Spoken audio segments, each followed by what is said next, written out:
नमस्कार मित्रांनो. इतिहासात काही व्यक्ती जन्म घेत नाहीत, त्या राष्ट्रासाठी घडवल्या जातात. 28 डिसेंबर 1963 भारताच्या इतिहासातील एक गौरवशाली दिवस. या दिवशी राष्ट्राने सन्मान केला एका निस्वार्थ सेवकाचा.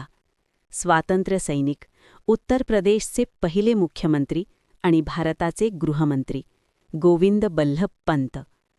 देशाच्या एकतेसाठी भाषिक राज्यांची पुनर्रचना, कठोर पण दूरदृष्टीचे निर्णय.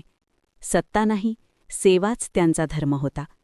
त्यांचं नेतृत्व आवाजात नव्हतं तर कृतीत होतं. म्हणूनच त्यांना सन्मान मिळाला भारतरत्न पुरस्काराचा.